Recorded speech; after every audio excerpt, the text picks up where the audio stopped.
नमस्कार, माझं नाव वैभव सरदेसाई। गेली 20-22 वर्ष आम्ही गणपतीपुळ्यामध्ये पर्यटन या विषयामध्ये काम करतो आहोत आणि पर्यटनामध्ये खूप वेगवेगळ्या प्रकारच्या अभिनव कल्पना आम्ही गेल्या 20-22 वर्षामध्ये राबवल्या आहेत। गणपतीपुळ्यामध्ये पर्यटकांचा ओघ फार मोठ्या प्रमाणात वाढत होता आणि इथे आलेल्या पर्यटकांना कोकणची ओळख व्हावी अशी आमची फार इच्छा होती। कारण कोकण हा खूप विविधतेने नटलेला प्रदेश आहे। इथली इतिहास, संस्कृती, लोककला, भाषा हे फार वैशिष्ट्यपूर्ण आहेत।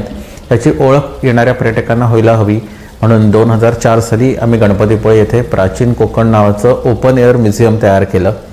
हे महाराष्ट्रातलं पहिलं ओपन एअर म्युझियम होतं आणि याच्यामध्ये आम्ही पर्यटकांना कोकणी खेडं दाखवण्यासाठी गाईड देतो आणि गाईड कोकणातला मनुष्य आणि कोकणातला समृद्ध निसर्ग यांचं नातं किती जवळचं आहे, आमचं सहजीवन आम्ही कसं जगतो हे खूप छान प्रकारे समजावून सांगतो। त्याचबरोबर प्राचीन कोकण म्युझियममध्ये वेगवेगळ्या प्रकारच्या आयुर्वेदिक वनस्पती आहेत, मसाल्यांची बाग आम्ही तयार केले आहे, तेही लोकांना फार बघायला आवडतं। आमचं पारंपरिक जीवनशैली कशी होती, आमची घर बांधणी कशी होती, आमच्या पायवाटा कशा होत्या, आमचं जलव्यवस्थापन कसं होतं, अशा अनेक गोष्टी खूप चांगल्या पद्धतीनं समजावत आमचे गाईड जे असतात आलेल्या पर्यटकांना संपूर्ण कोकणामध्ये फिरवतात आणि एका खूप पुरातन जीवनशैलीचा परिचय आलेल्या पर्यटकांना करून देतात। तसंच प्राचीन कोकण म्युझियममध्ये आम्ही एक खूप सुंदर शंख प्रदर्शन तयार केलं आहे। 160 पेक्षा जास्त प्रकारच्या शंखांचं कलेक्शन पर्यटकांना तिथे पाहायला मिळतं आणि त्या ठिकाणी देखील काही जे महत्त्वाचे शंख आहेत त्यांची माहिती आम्ही पर्यटकांना देतो। तसंच प्राचीन कोकण म्युझियमच्या शेजारी आपण 2 एकरवर मॅजिक गार्डन नावाची एक खूप सुंदर संकल्पना केलेली आहे। कोकणामध्ये आंब्याच्या, काजूच्या बागा आहेत, पण कोकणी लोकांना कल्पना आहे की आपल्या आंब्याच्या बागा आहेत त्याचं प्रोडक्शन कॉस्ट ही दिवसेंदिवस वाढत चाललीत। महाग होत जाणारी औषधं, खतं किंवा मजुरी ह्यामुळं आंब्याच्या बागा ह्या पूर्वीसारख्या प्रॉफिटेबल राहिल्या नाहीत।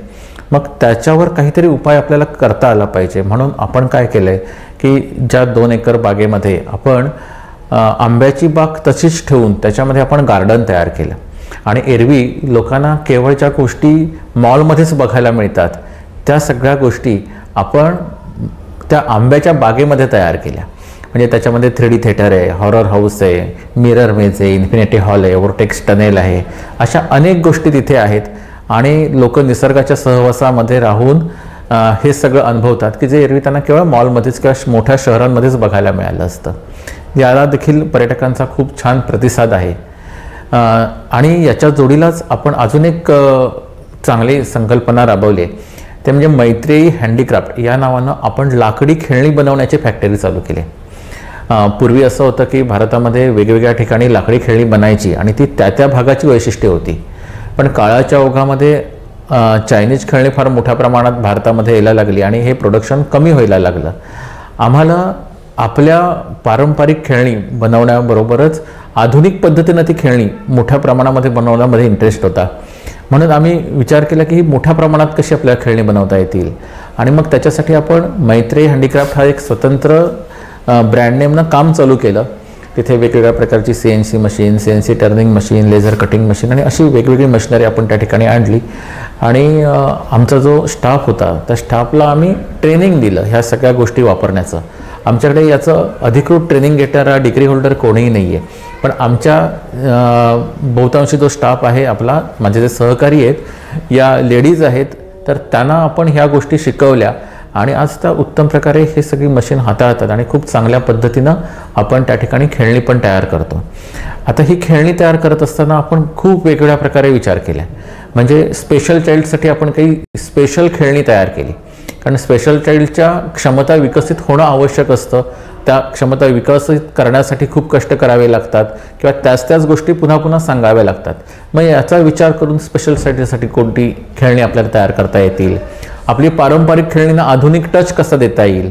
म्हणजे आपण X and 0 पूर्वी पाटीवर किंवा वहीवर खेळायचो, फुल्ली गोटीचा गेम ज्याला आपण म्हणतो, तो पाटीवर किंवा वहीवर आपण खेळायचो, मग तो आम्ही लाकडामध्ये आणला। किंवा पूर्वी एक गेम खेळला जायचा की अशा काचेच्या बांगड्या टाकल्या जायच्या आणि मग न हलवता एक त्याच्यातली बांगडी बाजूला काढायची। याच्यासाठी आम्ही लाकडी स्टिक वापरून हा गेम तयार केला आणि मग याचा प्रतिसाद लोकांकडून खूप चांगल्या पद्धतीने आम्हाला मिळायला लागला, लोकांकडून सूचना यायला लागल्या। सगळ्यात महत्त्वाचं म्हणजे आपण अल्फाबेटच्या स्लेट पाट्या तयार केल्या. बाजारात सगळ्या ठिकाणी ज्या पाट्या मिळतात त्या इंग्लिशमध्ये असतात, मग रायटिंग स्लेट असेल किंवा ब्लॉकच्या पाट्या असतील. आपण भारतीय भाषांमध्ये आपण याच्यावर काम केलं. साहजिकच त्याच्यामध्ये मराठी पण होतं, पण त्याच जोडीला गुजराती असेल किंवा बंगालीसारखी भाषा असेल की ज्याचं डायरेक्ट ज्ञान आम्हाला नव्हतं, पण त्या भाषेमध्ये सुद्धा आपण काम तयार केलं आणि या वस्तू आपण तयार केल्या. आज 30-35 वेगवेगळ्या ठिकाणच्या स्टॉलना आपण तयार केलेल्या ह्या सगळ्या वस्तू जातात. लोकांचा खूप चांगला प्रतिसाद याला मिळतो. आणि आज गणपतीपुळं जसं गणपतीसाठी प्रसिद्ध आहे, तसंच प्राचीन कोकण म्युझियम, मॅजिक गार्डन किंवा मैत्री हँडीक्राफ्टसारखा आपला उपक्रम असेल याच्यासाठी सुद्धा प्रसिद्ध व्हायला लागलं आहे. आणि केवळ त्याच्यासाठी सुद्धा फार मोठ्या संख्येनं पर्यटक आपल्या इथे येतात आणि आपल्याला भेट देतात.